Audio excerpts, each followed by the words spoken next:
Hello and welcome to the Omniscient webinar today. My name is Dion Wiggins. I'm the CTO of Omniscient, and today I'm going to be presenting to you on the topic of getting the most from Language Studio Industry, Basic and Professional engines. So first I'd like to introduce Language Studio to those who have not seen Language Studio before. Language Studio is one of the leading machine translation and language processing platforms. We offer Language Studio in-house and also as a cloud-based service. It's available via our web-based UI, our APIs, or also integrated with many of the leading translation management systems. Today we support 542 language pairs, and that's growing rapidly. And we have 3 different engine types, which is what I'm going to be introducing today in more detail. But as a very, very short introduction, the first type is industry engines, which are ready to use out of the box right now. Basic engines, which are fully automated training where it's a do-it-yourself model. And professional engines, which are expert guided and have data manufacturing involved. Language Studio also has a fully programmatic workflow, and I'll be also looking at just some of the very simple options that are available there. So to begin with, let's look at the data that's involved when you're building an engine. So when we build out our engines, we start with a language pair foundation. And this is a very large volume of data. Some language pairs have as much as 10 or 20 million sentences that are built into this base. Then on top of that, we add industry data. And this takes that data and biases it towards a specific industry so that the context is given to data. And as a way of sort of demonstrating context, the word virus in the IT context has a very different meaning to the word virus in the life sciences or medical context. So that's what industry engines are. Once you have an industry engine, you can start translating with that immediately, and so we are now publishing several hundred industry engines for our customers to use, and the number of industry engines is growing by the day. On top of that, we have basic custom engines. And basic custom engines are where you can add your data, and professional custom engines are where we manufacture data. So that's the very high-level overview, and I'll be going into these in a lot more detail as we go through the presentation. Now, where do we get data for an engine? This is a very, very important question. So I mentioned our foundation data. So we've been gathering this data in more than 540 language pairs for over 9 years now. And we've built it from authoritative data sources. We've classified it by language, language pair, domain, and so on. Of course, we leverage client data, but only for your own engines. Client data is never used for anyone else's engine but yourself, and our contracts lock that down very, very tightly. So client data includes 3 different kinds of data. It includes the source text, so the type of thing that you're intending to translate. Bilingual data, so translation memories, glossaries, non-translatable terms, all of those kinds of things. And finally, target language data, which represents the writing style of the output that you're targeting, such as engineering manuals or marketing. Then we also have data manufacturing, and I'm going to be going into data manufacturing in more detail later in this presentation. But that does things like source text, so we're able to find content and mine it. That might be through terminology, subsampling, crawling, all those kinds of things.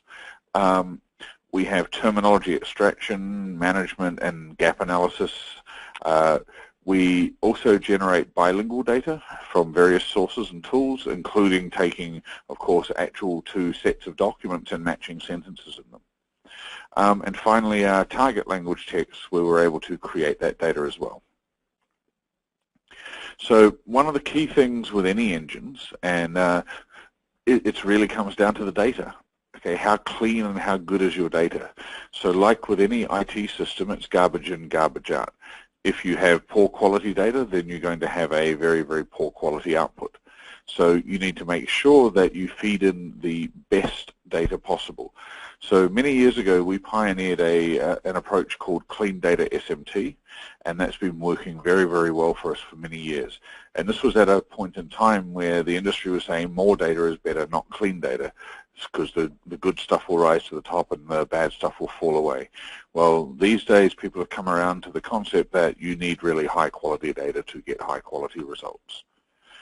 Data also drives your writing style. So if you load it up with data that is in the writing style of engineering or patents, you're going to have a very technical writing style. If you load it up with news or marketing, you'll get an associated writing style. The challenge is, though, you need very, very large amounts of data. So often we're manufacturing 2, 3, 4, or 5 billion words of guidance data in the target language for our customers. So our repository is now several hundred billion words in size and growing by the day. So this has been growing for a very, very long time. We've been mining many different authoritative sources. So let's start with industry engines and go through the basic premise of what an industry engine is and how an industry engine works. So an industry engine is ready to use right now. And what that means is that the industry engine can, you can literally just go there, translate, and start processing your data. Okay, there's nothing you have to do other than translate. Now, if you want to have a little bit of control, we give you that control to some degree, and I'll be going through that in a moment. But effectively, it's a ready-to-use engine right out of the box that has been adapted for an industry. Okay, now this is a base level of quality. If you want higher quality, then you should look to customizing an engine, and that customization will then give you your writing style and your terminology and so on. So with an industry engine, we have available 540 language pairs in 13 industry domains. So we're progressively deploying these. Currently, these domains range from automotive to retail to news and media, engineering and manufacturing, and so on, all the way through. So we've been building this out for a very long time, and we now have the largest number of industry engines by more than double of any other MT provider in the market today. And this is continuing to grow very, very rapidly. Now, one of the key things that you can do is you can start with a industry engine. If you like it, you can then go ahead and build your engine on top of that as a basic or a professional engine. And I'll be talking about how we do that shortly. So how do you control an industry engine? Well, Language Studio for all of our engine types provides two kinds of core rules, simple rules and advanced rules. So simple rules, we have pre-translation corrections, runtime glossaries, non-translatable terms, and post-translation adjustments. For advanced rules, we have JavaScript that you can embed in our workflow, and I'll be talking in more detail on that very shortly.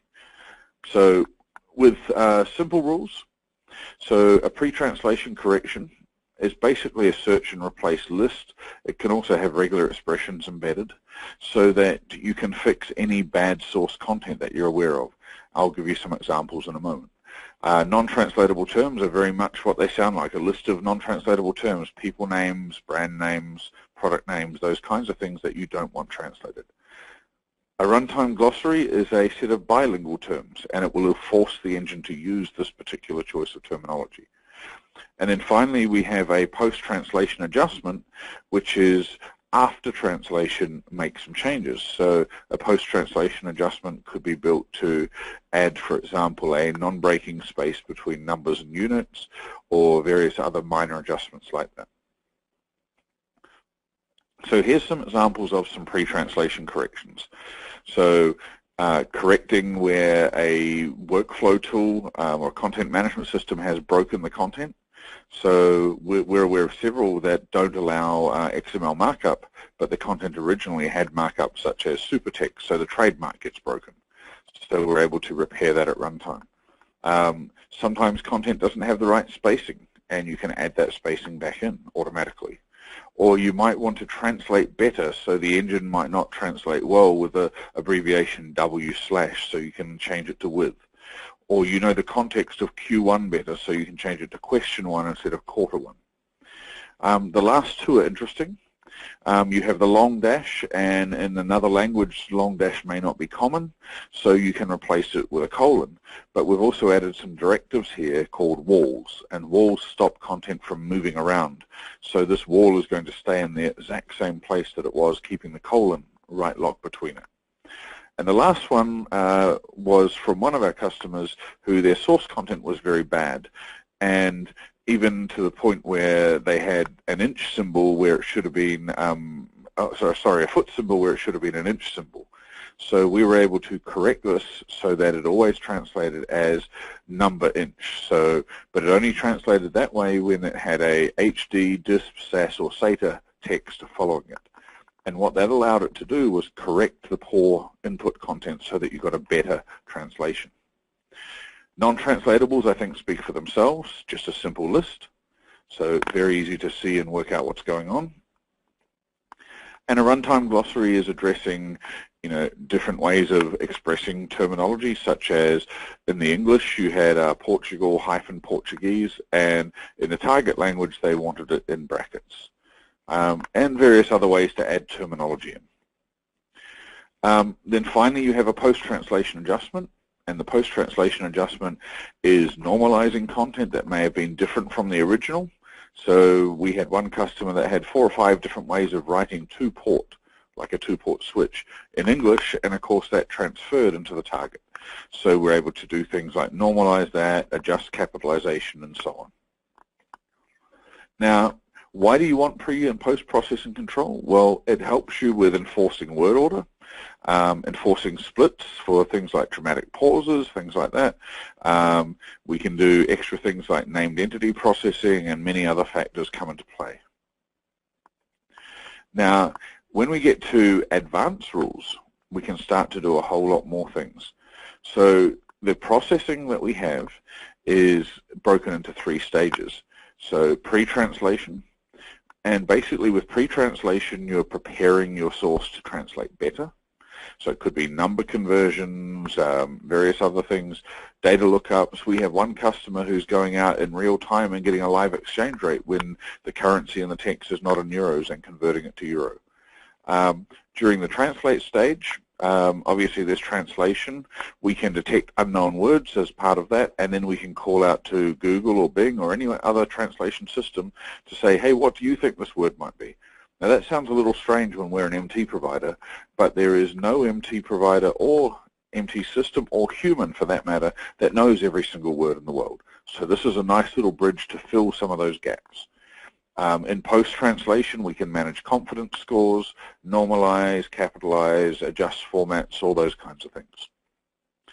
So when we get to advanced rules, every second step in our rules allows for JavaScript to be inserted. So this is where you could, for example, go and detect that currency and change it by writing some logic that detects currency, first of all, and reformats it.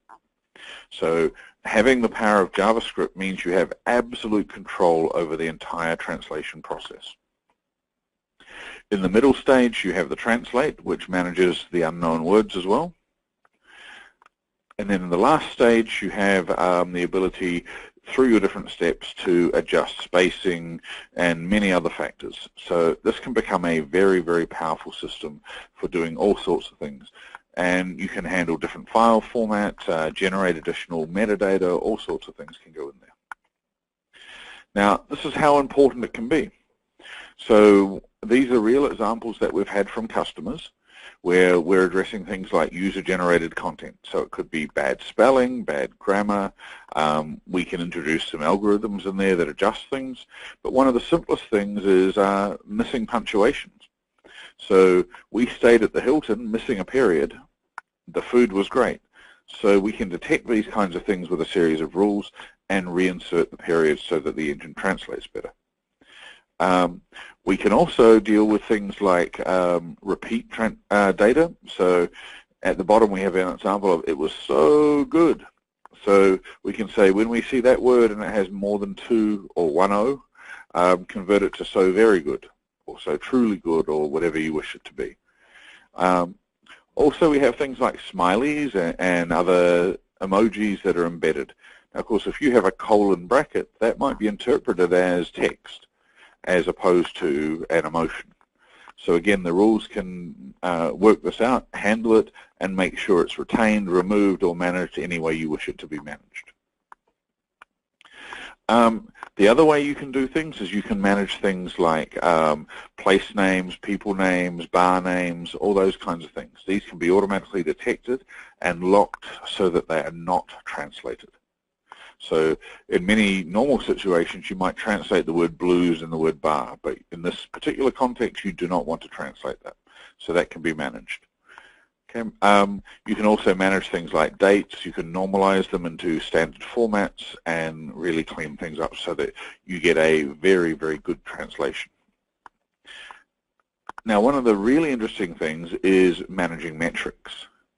So in this example here for smart metrics, we have a 21-inch television, and we don't want to translate the 21 inches because it's the size of the television how it should be. But that television was 21 inches from the wall, it definitely needs to be converted to centimeters. So being able to manage both sets of 21 inches, even in the same sentence, is not a simple task normally, but we can fully automate this process. We can do things like temperature adjustments, rounding, all of those kinds of things can all be put together and managed. So that's what you can do with an industry engine. So now let's take one step up and look at our basic engines. Basic is the first stage of customization. And with a basic engine, it truly is a custom engine. And good custom engines are very much like wine. They're going to take time to mature. You're going to give post-editing feedback. You're going to add data. You're going to fine-tune your data. And over time, it gets better. Okay. But if you just work with cheap, dirty data, you're going to get one that gives you nothing but a headache. So the key, again, that I can't stress enough is to focus on high-quality data. So with the basic engine, it's a commodity-level rapid customization engine. Many vendors in the market offer this now. Ours offers a few more features than others, and those features are very simple to use. It's completely do-it-yourself. Now, of course, being a do-it-yourself engine, that implies you know how to do it yourself. So you need to learn which data you should apply to your engine, and you should upload only the right kind of data. Now, a typical do-it-yourself custom engine will give you typically about 10 to 30%, maybe 40% if you have really good in-domain data and sufficient volume, productivity gains compared to a human-only translation. Now, that's not to be sneezed at. That's quite a significant gain. But a professional will, of course, give you much higher results. So with a basic engine, let's just change over for a moment to my web browser here. And with a basic engine, you can see that we have the browser open on a Create Custom Engine page. Now, the first thing you can do is you can roll down and you can pick your industry domains. And you can see here that we have all the different domains that you can choose from. Okay, so from there, I can go next. I fill out my information. Now, if I want a language variant, let's say I want Latin American Spanish, that's no problem. I can just enter Latin American Spanish. Now, let's say this is user manuals for Language Studio. So I can go Language Studio.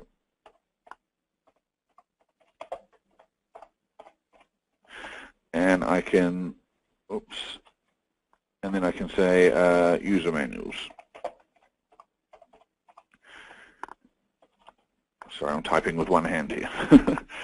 Okay, so we have our way of classifying it. We can fill in a description here. Now, one of the things you may wish to do if you're doing a lot of engines is to tag the data and tag your engine so that you can find things better. So if we add a tag here, at a later point, it's very easy to find your data. Okay, and then you have to specify here who's going to be getting it. So I can go dion.wiggins@omniscient.com. Okay, we're now ready to create our engine. So we're at a point where we can create a basic or a professional, and we've chosen in the industry domain what we're going to build on top of. Now, if we compare a basic to a professional, you get a whole series of different features. Now, I'm not going to go through these features today, but I encourage you to have a look at those features. I'm going to show you some of those features in the next stage of the demonstration here. So depending on what kind of engine I want, I can simply say, right, create, and that will go and create my basic engine.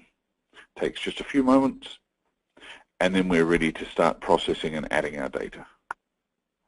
Okay, so I'm going to leave that to create and go back to our PowerPoint slides now, and we'll come back to the engines and the Language Studio environment in a little while. So with BASIC, when you need control, you have all the features that are available in industry, but the core means of control is your data. Okay. Uploading a high-quality TM that has been cleaned and is in the right domain is your best means to control your engine. Okay, you should train it with the best data you have that matches the domain, not just any data you have. Many users or customizers of MT often just put everything in they have in a domain or everything in they have in a language pair. But if you've got English, Spanish, automotive, and you mix in Honda, Toyota, Ferrari, and Rolls-Royce, you're going to get a real mess. And the same goes if you mix in Honda marketing with Honda engineering, you're going to get a real mess. So you need to keep it as clean as possible in the domain that you are actually working in. So next we're going to go to professional custom engines. And with a professional custom engine, these are expert driven. So the very first thing that we do is we assign you a Language Studio expert.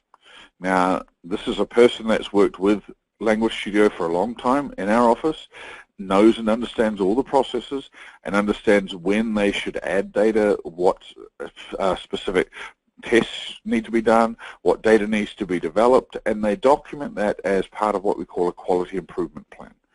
Now, this quality improvement plan is tailored to your specific needs, and when we build this quality improvement plan, we're understanding both your data, your goals, and then we come up with a plan on how to achieve that. Okay, it's not uncommon for our customers to achieve anywhere from 100 to 300 or even 400% productivity gain, but typically they're achieving anywhere between 200 to 300% productivity gain. Now, again, I'm going to come back to the slide that I showed earlier. So we have language pair foundation data, industry data, client data, and then on top of that, manufactured data. So I'm going to be talking in this last section of the presentation a lot more about data manufacturing and the features and benefits that that gives you. So one of the things that you can do with a professional engine is you can even create an engine when you have no data at all, because we can do a large amount of data manufacturing. So when you create an engine with no data, we're analyzing what you're going to translate, and we're creating data that matches what you're going to translate. Now, if you're a language service provider, you often have a new customer who has no language assets at all. They don't have anything to work from other than the content they're planning to translate. So we have processes and tools that can guide you through that process. It's a collaborative effort that we work together.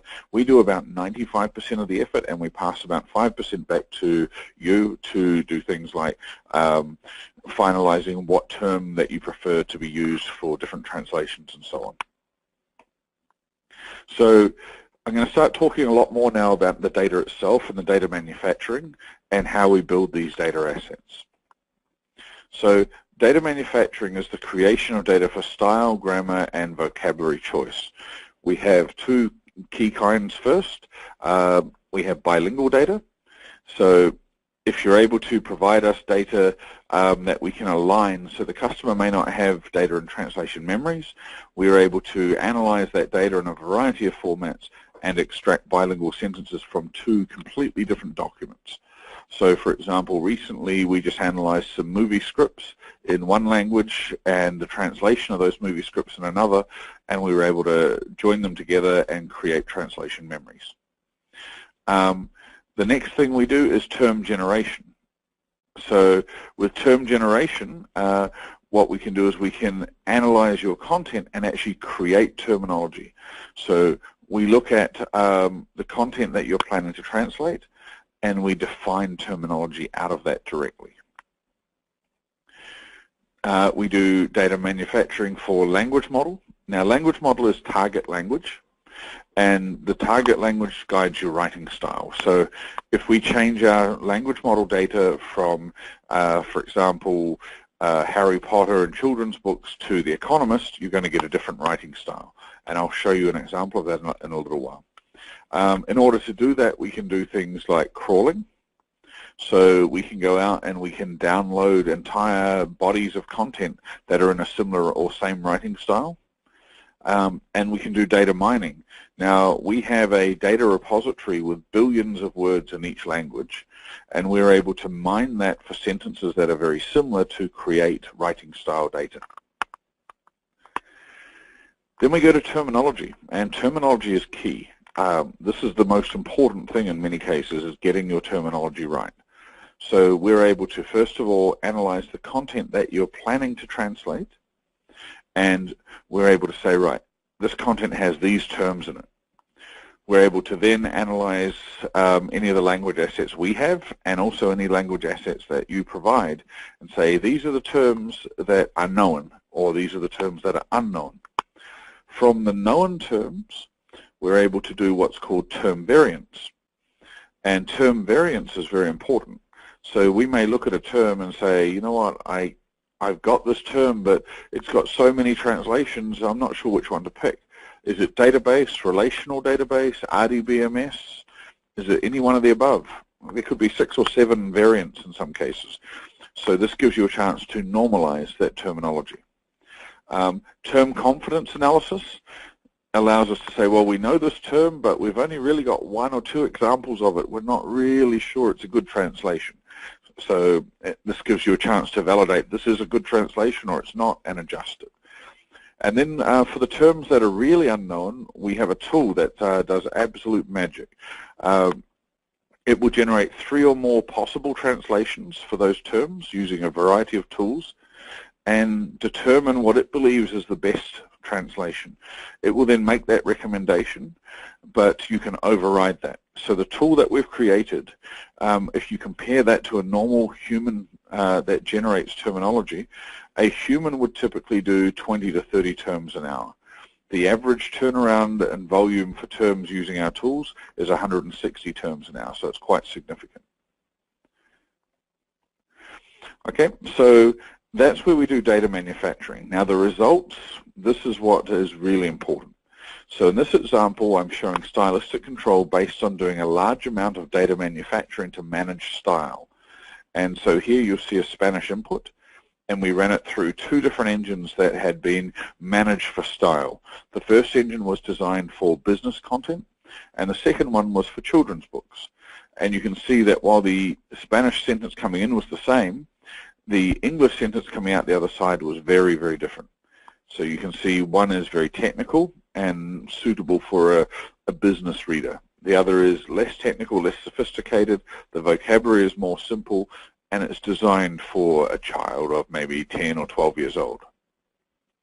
Okay, so this is going to give you better readability for your target audience, because having a good translation is only part of it. If the translation is not in the right writing style to fit the target audience, then it may be useless and you have to rewrite it.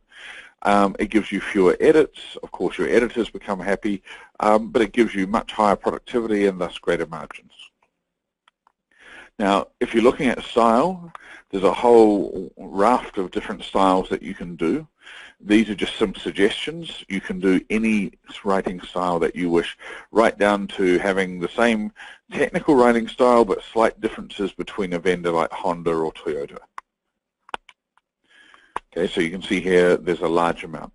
Now, I will be providing this slide deck after this presentation, so I'm not spending too much time going through each point here so that you can read them a little bit later.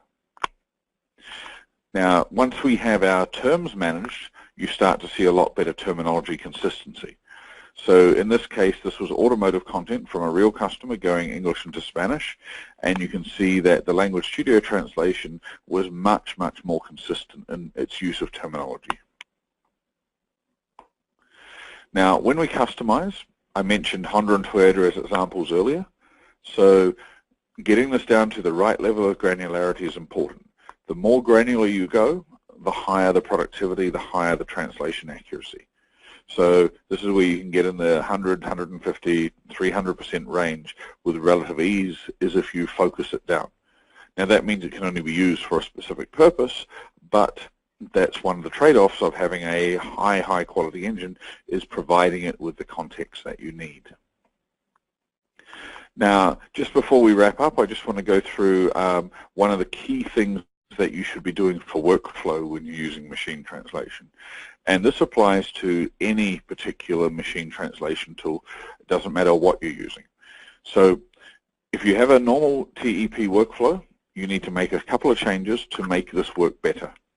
Okay, one of the common mistakes that people are making is they have a post editor decide this segment is not very good and retranslating it, and then it's not being edited. It's going straight to the proofer, and people say, oh, MT plus human is giving lower quality. Well, if you follow the same workflow, it gives very high quality. So we came up with an idea a number of years ago now, and we have many of our customers using this with great success. And it's a very simple principle. It's called the 3-second rule. So if you're using, let's say, MemoQ or STL Studio, you open your editing file, and your editor has 3 seconds to make a decision. Can I edit this segment or not? If they're able to edit it, then they begin editing that segment. If they cannot, they simply skip it and move to the next segment. Okay? They do not try to translate it, and they just make that decision. So anything that remains unedited at the end gets sent to a human translator who translates it, and then it's edited through the normal TEP process. Now, this simple technique will give you around 50% greater productivity. It sounds simple, but it's very real. The reason is you're focusing a person on a particular mode of translation. Changing between translate and edit is like changing channel on a TV backwards and forwards. So being able to focus like this, you get a significant, and I really mean it, significant increase in your editing productivity. Okay, so that's a big difference. Now when it comes to paying your editors, this is another technique that can be applied here. One of the common practices is to calculate how fast they were translating previously. So if previously they were translating at, let's say, 3,000 words a day, and now they're able to edit at 9,000 words a day, and let's say they were previously being paid 9 cents a word, you're now 3 times faster. So logically you should be paying them 3 cents a word because they're spending the same number of hours. However, they are spending time doing the 3-second rule. So the best thing you can do is pay them an extra 5 to 10% per word. Now what that means is they're making more money. That means they're happier. So in 8 hours they're making 5 or 10% more. In addition to that, the editor is only editing the things that he likes to edit. Things that are translatable, not editable, are sent away. So the editor will generally lean on the side of, I want to edit this, because they don't get paid for the words that they don't edit. Okay, and as a result, you end up with happier editors, they're paid better, and very productive editors. At the end of the day, this gives you much better return on investment. You get a much higher quality output, and everybody wins. It also removes about 90% of complaints from editors because, of course, they now have the control whether they have to edit this or translate this. So that's the end of my presentation today. I tried to keep it reasonably short and sweet. If you have any questions, please don't hesitate to contact us. We are available at sales@omniscient.com, and on Twitter we're Omniscient Tech, and you can also see us on Facebook. So thank you very much for your time today, and we look forward to talking to you again in the future. Thank you very much. Bye-bye.